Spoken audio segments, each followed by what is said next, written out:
¿Te imaginas un lugar donde fueron encerrados personajes como David Alfaro Siqueiros, José Agustín, Alberto Aguilera Valadez Juan Gabriel y Pancho Villa, que fue inspiración para películas como la de Nosotros los Pobres de Pedro Infante y que al final se convirtió en un lugar de resguardo de los documentos más importantes de nuestro país? Sí, este lugar se encuentra aquí en la Ciudad de México, así que acompáñame y vamos a conocer un poco de la historia del Palacio Negro de Lecumberri.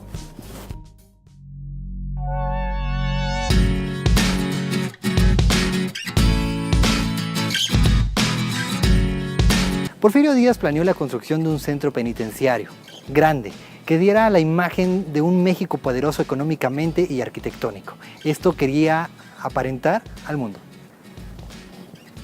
Su construcción comenzó el 9 de mayo de 1885, en un terreno cuyo propietario había sido de un español apellidado Lecumberri, y de ahí viene el nombre de la penitenciaría.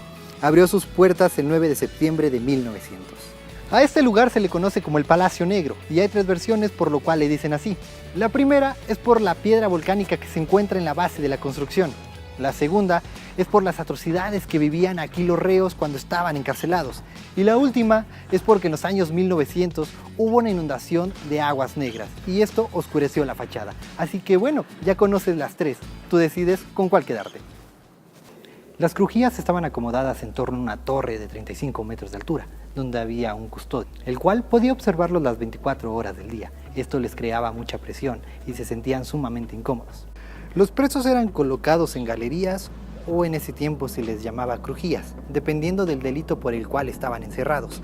Estas se dividían por letras. La A era de robo, la B de delitos no graves, la H de los que tendrían un proceso corto, la I de comisionados especiales o distinguidos, la J de las personas que eran consideradas homosexuales. De esta letra se deriva la manera despectiva de llamar los jotos. L de fraude, M de agitadores, la N de antiguos agitadores, O de terroristas, O de asaltabancos, D de homicidios o delitos donde estuviera derramado sangre. En un principio, las celdas eran individuales, con un sanitario y una cama. Los primeros años viajaba según lo planeado. No hubo ningún problema en esta cárcel, pero tuvieron un pequeñísimo detalle, la sobrepoblación. Esta cárcel estaba diseñada para albergar a 996 personas, entre ellos hombres, mujeres y menores de edad. Para ser exactos, en el año 1971 tuvo una población de 3.800 personas, casi 4 veces su capacidad inicial. Por obvias razones, las celdas ya no eran individuales, se compartían. Vivían 4 personas en la misma celda. Esto era sumamente complicado. Yo creo que era un poco o simplemente demasiado incómodo. Si muchas personas están hartas de vivir con su hermano en su cuarto y eso que no comparten cama, no quiero imaginarme cómo se la pasaban estos hombres o estas mujeres que compartían el cuarto con 4 personas, con una cama, un baño y simplemente no eran de su familia. Entre más se llenaba la penitenciaría, la situación era más crítica. Los alimentos escaseaban, o si cubrían toda la demanda, era simplemente de escasa calidad. Se dice que no eran cubiertas las necesidades básicas higiénicas de los presos. Esto llevaba a que los presos tuvieran piojos o simplemente estuvieran muy mal de salud. Lo peor que te podía pasar en este lugar era ser apanado. Te voy a explicar un poquito qué es esto. Era un cuarto de castigo, donde se metían a los presos que se portaban mal, que golpeaban a sus compañeros o que golpeaban también a los custodios. Esto era muy difícil. Imagínate, vivir en un cuarto completamente a oscuras. No te daban de comer, no te daban agua, o eso es lo que se dice. Pero lo más difícil era no tener noción del tiempo y vivir prácticamente en tus desechos, porque sí, este lugar no tenía un baño. Esto era lo más complicado que te podía pasar aquí, así que todos le temían al apanado.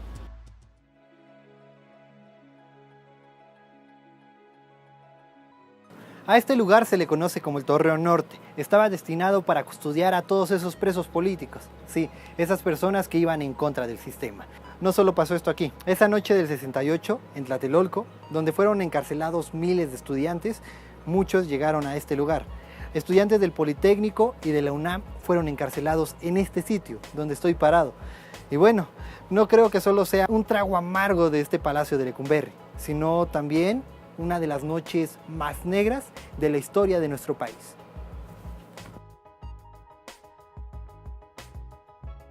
Según algunos documentos que datan de la época porfiriana, el torreón estuvo destinado en sus inicios a ser un espacio en el que los convictos realizaban actividades físicas que contribuían a su bienestar. El día de hoy, este espacio está dedicado a José Revueltas, que vivió de 1914 a 1976. Es escritor, luchador social y pensador vigente.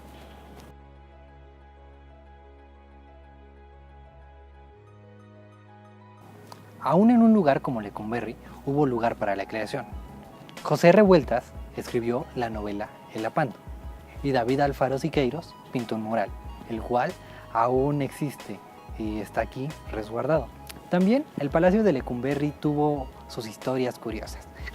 Se dice que Pedro Infante vino a grabar aquí, en estas paredes, la película Nosotros los Pobres, donde él personificaba al famoso personaje Pepe el Toro.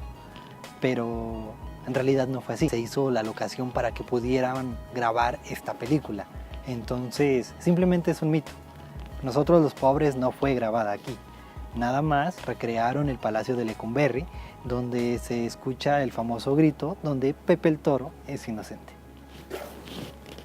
En la historia de Lecumberri hubo dos fugas. La primera fue de Alberto Silicia Falcón y sus secuaces, quien al mismito estilo del Chapo Guzmán hizo un túnel y salió por la calle Héroes de Nacosari. La otra fuga fue de Dwight Walker, que al mismo estilo de Hollywood escapó de aquí vestido de mujer, o simplemente era un reflejo de la corrupción que ya se vivía esos años en el país. Para los años 1970, la situación del Palacio Negro de Lecumberri era completamente insostenible, pero la gota que derramó el vaso fue el escape de Silicia Falcón en el año 1976. Este acontecimiento hizo que el actual presidente Luis Echeverría decidiera cerrar las puertas para siempre de esta penitenciaría. Pero sin embargo se hizo una remodelación para que este lugar albergara los documentos más importantes de nuestro país, entre los cuales se encuentran el Acta de Independencia del Imperio Mexicano, los Sentimientos de la Nación de José María Morelos y Pavón, las Constituciones de Apatzingán de 1814, la Constitución Federal de 1857, la Constitución Política de 1917, el Plan de Ayala, el Plan de San Luis, las Cartas de Juárez o Apuntes para sus hijos, los manuscritos de Sor Juana Inés de la Cruz, documentos del Porfiriato y la Revolución Mexicana, mapas indígenas y coloniales incluidos en el acervo de la Inquisición que fueron reconocidos por la UNESCO como Memorias del Mundo, una muñeca que fue usada en un juicio por brujería. Poco a poco este inmueble se fue recuperando, se quitó la torre central y el espacio fue cubierto con una cúpula que le da dimensiones completamente diferentes al lugar. Obviamente la penitenciaría más representativa de nuestro país no se podía salvar y no podía estar atrás en las leyendas. Aquí tenemos tres. La primera habla de un charro negro. Es un señor vestido muy elegante que se dice que en las noches aparece en el auditorio de este lugar y al aparecerse se escuchan ruidos y lamentos. La segunda es la de Don Jacinto. Don Jacinto es un señor que estuvo preso más o menos en los años 40 en esta penitenciaría. Se le apareció, o se cuenta que se le apareció, a uno de los vigilantes con el traje de reo y quien preguntaba que por qué otra vez no había venido su Amelia a visitarlo. Y la tercera es que cuando se remodelaba se dice que se encontraron restos humanos en varias partes de este lugar.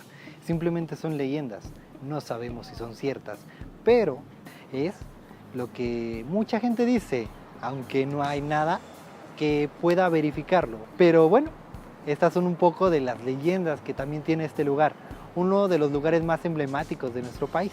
Y bueno amigos, si quieren conocer un poquito más sobre la historia de nuestro país, conocer los documentos que están aquí guardados, quién los firmó, qué dice cada documento, pues dense una vuelta al Archivo General de la Nación. No está de más conocer un poquito más de nuestra historia, un poquito más de nuestro país. Y otra cosa que quería comentarles es que si quieren revisar algún documento para algún trabajo escolar, para hacer su tesis o simplemente para conocer un poco más, necesitan dos cosas: su identificación y un comprobante de domicilio, con el cual van a poder sacar una credencial que los acredite como investigadores. Y de esta forma van a poder acceder a los archivos y revisarlos. Y bueno amigos, el video se terminó, espero que de verdad lo hayan disfrutado, que hayan aprendido un poquito de la historia del Palacio Negro de Lecumberri y si no lo conocían, bueno, ahora ya lo conocen. Recuerden, dense una vuelta aquí al Archivo Nacional, conozcan un poquito más de nuestra historia, busquen su árbol genealógico, sean investigadores, les puede ayudar para muchas cosas, para sus tareas, para su tesis, para lo que sea. De verdad, aquí tienen los archivos más importantes del país. Y bueno, otra cosa, acuérdense, suscríbanse al canal, por favor, denle like, compártanlo, activen la campanita que está acá abajo, está acá arriba, la verdad no sé dónde está, pero por favor, suscríbanse. Y bueno, nos vemos en el próximo video que va a ser también legendario. ¡Chao!